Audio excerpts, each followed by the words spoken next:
It's good to be here with y'all, fam. This is the CAARD fam. This is the Center for African American Recovery Development. I'm Nyla Christian. I'm the executive director, but I'm here with my fam, and we're gonna have a conversation today about some stuff that's on our minds. Here with both Lionel Oglesby and Dr. CJ Clements. I'll have you both introduce yourselves, but I am really glad to connect to y'all today. Happy to be here as well. As Nala mentioned, I'm Dr. CJ.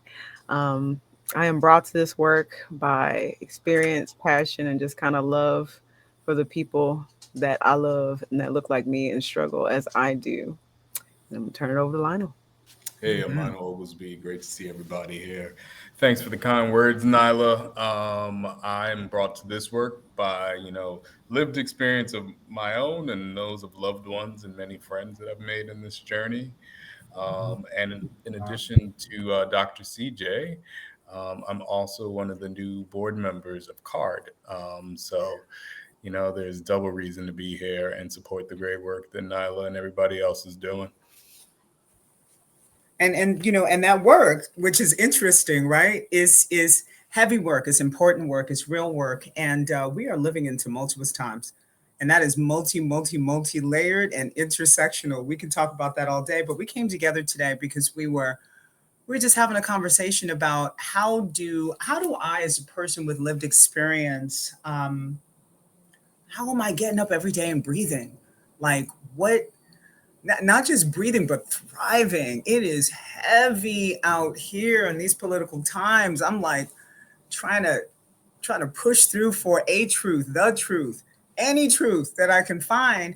And what I'm finding for me personally is that that truth has to be a core that begins here. That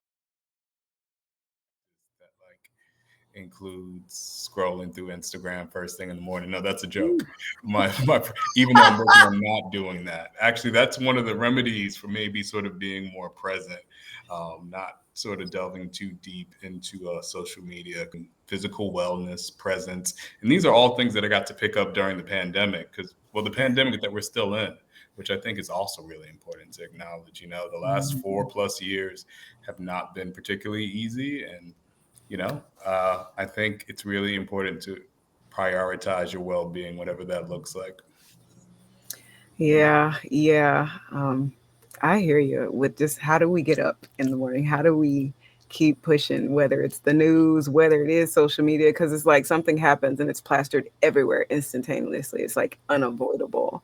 But leaning into some of those strategies that Lionel mentioned is one way, but the other way, and I actually kind of took part in this today with some of my coworkers and faculty members, is just kind of extending and connecting with other people, um, especially people that are like, outside of it, like they can't understand it because they don't have the lived experience. They can't understand how this impact would affect someone, with my identities and whatnot. And just getting past the conversation of, oh, it's political, we don't talk about that, but more so of bringing it back down person to person. How are you doing with this? And how are Mm. you feeling? It's something about, yes, we wake up with it. Yes, it's heavy, but being able to convey that and express that to someone to help them understand, and then they be like, wow, I get it. That kind of helps to empower me, encourage me, and give me hope to keep doing those things and supplement with the strategies of self care. I can't do this work with the communities that we do the work with. As a person with lived experience, I have to remember self care. I love that, Lionel. We're talking about meditation. My thing is I dance. I dance, and music is my thing. Now, I'm not going to lie, I've been waking up scrolling.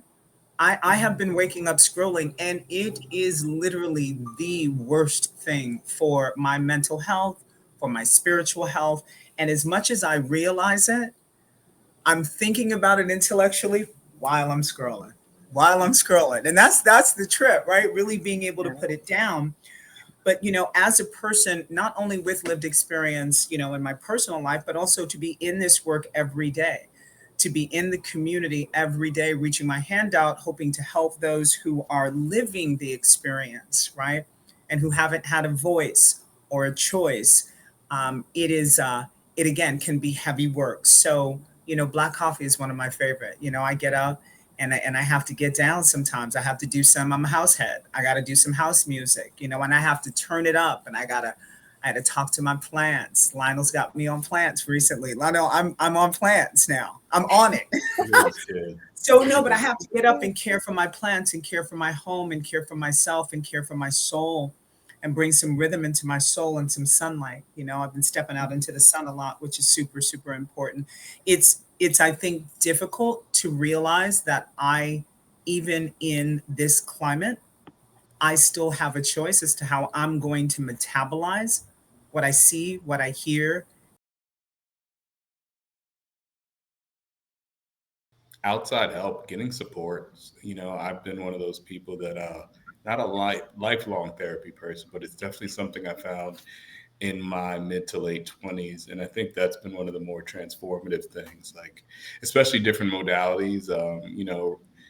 Whatever your story is, if it's like, sort of based in abuse, trauma, neglect, or just general sort of anxiety, whatever it is, I think it's important to really sort of get into the space of having those conversations and not sort of chalking it up to some ethereal or like identified being as like, lift this from me. Sometimes, the help you need could be, finding your passions and your hobbies or reconnecting to those things. I think a lot of times when people are in the throes of whatever it is, we don't have to call it addiction, whatever it is, whatever escape it could potentially be in that moment. I think sometimes it's easy to give up the things dearest to you that inspired you. And I think sort of taking a step away from things like technology, things that distract you, and being more intentionally present can really help you to connect with that. And the last thing I'll say for this very moment, because I know I'm in a bit of a role, is what has been really important for me and what really made me reevaluate my relationship with technology, the news, media. It was really a practice of like mental and spiritual hygiene. I just remember for many, many years sort of watching those snuff videos of Black bodies being killed day in and day out and not really having a space to acknowledge and think about. It was Facebook Live.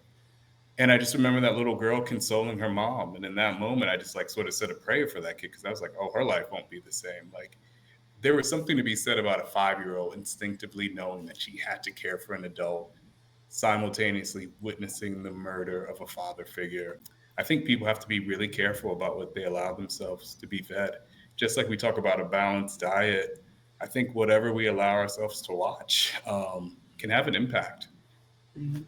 So you said something very powerful there because I'm just thinking about just kind of my tendency. Like even now, we're in this space where talking and having this conversation. It still feels like a very safe conversation. But you mentioned no one's talking about it, no one's saying something out loud, or it's like it's instinctual that this 5-year old is just like, well, let's switch gears and console, and it's like there's no acknowledgement because watching isn't alone, isn't not acknowledgement. Being able to just openly talk about it, like we can talk about strategies and self-care and wellness all day long, but it can feel, as someone that works in the mental health field, it can feel very much like, oh, you're just prescribing me things to do to help me feel better, but there's still something under here. And I think being able to talk about it in a way that is comfortable, in a way that is very real, because it's not always, oh, well, I got up and that's depressing and that's upset. Sometimes it's like, well, shit, what am I supposed to do? Do I do I still have to go to work today Right. carrying this? How do I negotiate this with my psyche? How do I make this make sense to me, the people that look up to me, my family members, the people I try to keep safe? And by gently talking around it or just trying to be nice and like, oh yeah, that is, it doesn't it doesn't feel genuine. And I think the level of audacity at which some of these things happen, whether it's things that are Mhm. said on the campaign trail, whether it's things that we witness on the media, whether it's injustices and things that happen, and or the system failing somebody, it's just like, well, I guess we got to pick up and just move on with it, and nobody kind of stops and reaches out to each other to say, hey, this is not okay, I'm not okay, That's right. how are you? What's been on my plate is that exhaustion, that black exhaustion, right? this idea that, when you said it, that hit me, Lionel, when you said snuff videos, Black bodies being killed. Culturally, that's not the thing we say, right? We endure, we thrive, especially Black women. We're resilient, we're strong. I'm tired, man. But the travels that I've had over the last couple of years around the country, and really honestly around the world, there has been a look, a moment, a breath that we have, that we take with each other, where in the airport, I see some sisters from across the way, and it's that universal, just the nod. You know what I'm saying? I see you. It's that, Dr. CJ, you said it. To stop and to say to my sister and to say to my brother, first of all, I see you, right? I feel you. And you don't have to explain to me that look of exhaustion you have, because I believe you. I absolutely believe you. I know what it is. I know what it is. I know what you feel. That has helped me build like the kind of, this sort of sinew, this community, and it's real, so just stopping and acknowledging each other in so many different, in a myriad of ways, has helped me a lot over the last couple of years, I would say. Also leaning into the now, leaning into the present, it's like one of those things that it's easy to catastrophize. And I'm not saying this in any way to diminish what's on the line come this election, but I will say that, things that I can control and the things that are outside of my control is really, really important. And the reality is, I think we're all really fortunate to be able to sit in the respective spaces where we are, wherever we're at, whether we're in our office or our home or a kind of messy home, like whatever that is at this moment, that's a gift. And, it's not lost to me that people are unhoused, people don't have work or enough work, people don't have insurance.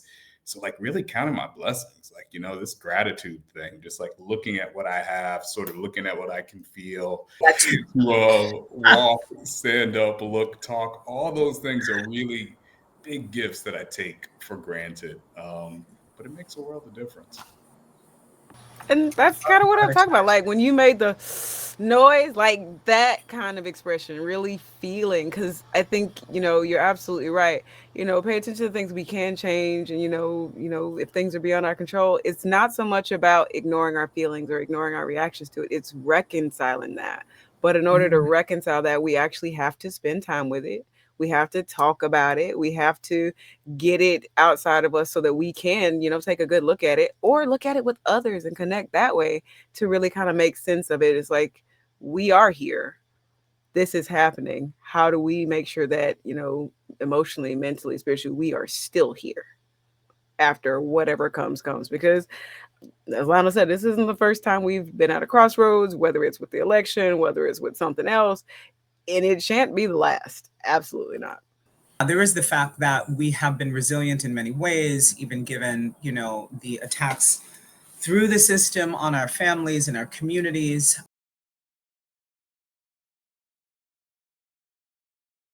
CAARD is, building a new way to language around, a new way to experience wellness in dealing with substance use disorder and recovery and behavioral health and mental health. Creating these spaces where we can actually, again, experience and have these conversations, acknowledging, recognizing, giving it some recognition is super important. Born out of the idea that we need to knit together some communication lines across the country, nationally, so that we can have this opportunity to talk about what is decimating our community. So we've got a couple of conversations coming up. We'll be back definitely in December to talk a bit more about how we're going to push forward into 2025. I think we're going to be talking about building community. Lionel, I think that's what we said. We're going to be talking about how we actually build community around wellness. We'd love to hear from our community. I think we'll be using, Dr. CJ, we'll be using Not Gonna Lie, right? We're going to be using that to get some information as to what you family would like to hear about and what you family would like to talk about in this space. So we are looking forward to welcoming you to the conversation. I know that family has a lot of input and insight here, Dr. CJ and Lionel? You know, I think it's important that before we end this conversation, if we all can contribute one thing that we'd like to sort of have people sort of take away. And then, the beautiful thing about the December meeting is that in addition to just a check-in and preparing for the next year, it's also going to be a check-in on how you endured the beginning of November and whether or not maybe any of these practices were useful for you. And if not, maybe you have a new one you can share with us. So what I'll offer is maybe meditation isn't your thing, but writing down a gratitude practice, writing down one or two things that you're grateful for. The first thing I usually put on my gratitude list, I woke up. So whatever that looks like for you, that's a really sort of great way to ground the day. I would say for me, meditation is a big one, but the biggest thing that I have drawn on in my cultural spirituality is every morning I get up, I do a tarot card draw just to kind of set the tone for the day, set the theme for the day, just kind of something as an indicator of whatever comes up to just kind of look for it. Because it helps me to kind of ground throughout the day, look at things, be in the moment, especially during busy days. Like I could be walking down, I was like, oh, I see a feather. Hey, the card draw said something about this. Let's check in with this concept in ourselves today. So that is what I offer. Love that. Love that. I'll check in with an inspirational practice is what I'll say. In the mornings, moving forward, I will not be scrolling, but what I will be doing is listening to some inspiration. For me, it's about rhythm. It's about rhythm and dance. Movement for me is very spiritual. So an inspirational practice of some sort, whether it's listening to great music or it's reading some inspirational literature or it's writing something inspirational yourself, I think is also important to stay present. I love that you said that, Lionel. If there's a lot going on, and there's also a lot in my life to be grateful for. I woke up. So, but that inspirational practice that either you adhere to or create yourself, I think is important. So we are looking forward to continuing this conversation. To reach Center for African American Recovery Development, you can find us at the CAARD at Gmail. That's TheeCaard at Gmail. You can also find us on Facebook and Instagram at the CAARD. So we are happy to be here with you. At CAARD, our vision is for all African Americans across our nation to have equitable access to integrated and culturally congruent recovery and wellness support services. For more information on how to join our movement, visit us at thecaard.org. That's TheCaARD.org.